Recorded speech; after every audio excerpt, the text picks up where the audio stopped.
Okay, so homework 7 is kind of a recap of the law of sines and cosines, and then a new section on area of triangles. So for each one of these, on the top, you've got one missing piece. You have to figure out which is the appropriate method. So let's do number 1 here. So we have two angles. We've got one side over here and one side over here. So you have in your notes when each method is the most appropriate to use. So in this one, you have two different angles, and then you have one side. So this is actually the angle side case. So in this scenario, anytime you have two angles on one side, you want to use the law of sines. Okay, so we set it up, and we have our opposites here. So you've got 110 is opposite the x, and then 27 is opposite the 16. So we can set up the sine of 27 degrees over 16 is equal to the sine of 110 degrees over x. And then you solve by cross multiplying. So cross multiply the x times the sine of 27, and cross multiply the 16 times the sine of 110. And then you would divide each side by the sine of 27 in order to get the x by itself.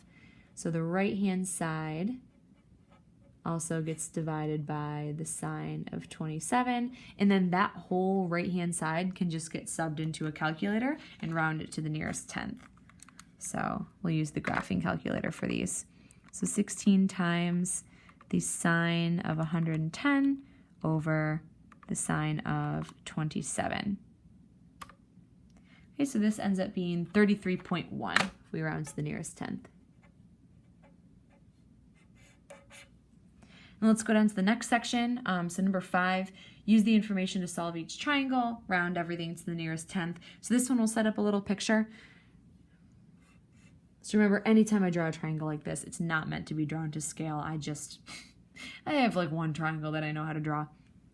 So Q is 76 degrees, and then make sure you label appropriately. So if we make this Q, let's do PQR. Okay, so PQ would be this length right here. QR would be this length right here. Okay, so this is the side angle side case. When you're in that case, you use the law of cosines to find that first missing piece. Okay, so the first thing we're going to find is the PR, our missing piece right here. So we'll start by just labeling this with an x. Okay, so we have x squared equals, so we square the other two and add them together, minus 2 times each of those legs again, and then times the cosine of the angle in between. Okay, so let's start adding together some different pieces. So let's do the 18 squared plus 27 squared. That is 1053 minus 2 times 18 times 27. That is 972. Times the cosine of 76. And now I know we're plugging this whole right-hand side in anyway, but we just do this to remind you so I can mention every time that you do not subtract these values, because one of them is attached to a variable, one of them is not. So we just sub that whole right-hand side.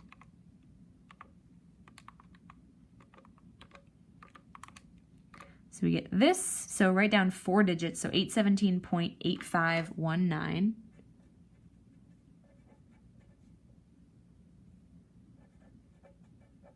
And we want to make sure we're not going to run out of space in this box here.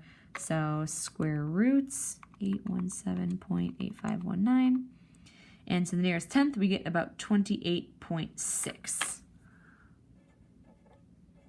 Okay, so that was this side length right here. Okay, so now I'll label this on here, so 28.6.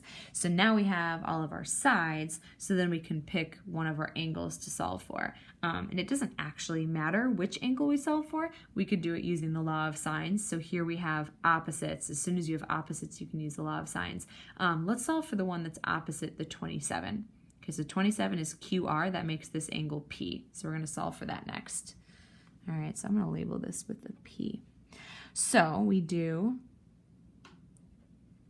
the sine of 76 over its opposite, 28.6, equals the sine of angle P over its opposite, which is 27. Okay, so next thing I'm going to do is I'm going to multiply this 27 over here. So I will have 27 times the sine of 76 degrees over 28.6, and that is our value for sine of P. So I can sub this whole left-hand side in, and I'll end up doing inverse. So 27 times the sine of 76 over 28.6. So you get this, so 4 digits, 0.9160 equals the sine of p. Sorry, I'm just squeezing things in at this point. So if we want p, that is the inverse sine of this quantity right here.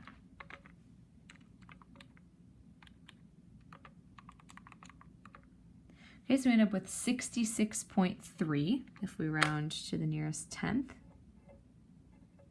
So that was angle P. And then remember our missing piece, you have to do almost no work for that. The angles all add up to 180. So the first angle we had was 76.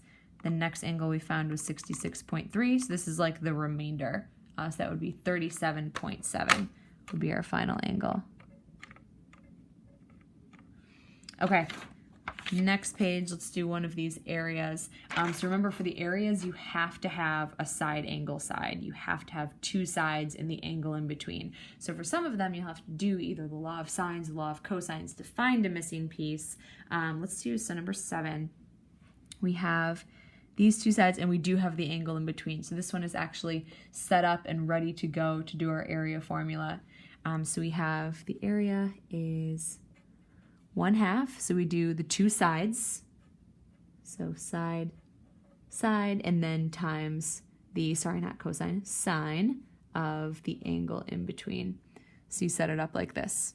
All right, so let's get 1/2 times 8 is 4, times 15 is 60. So this is 60 times the sine of 108 degrees, and we multiply that out. Okay, so it's the nearest tenth, we would get 57.1. And then these have variables.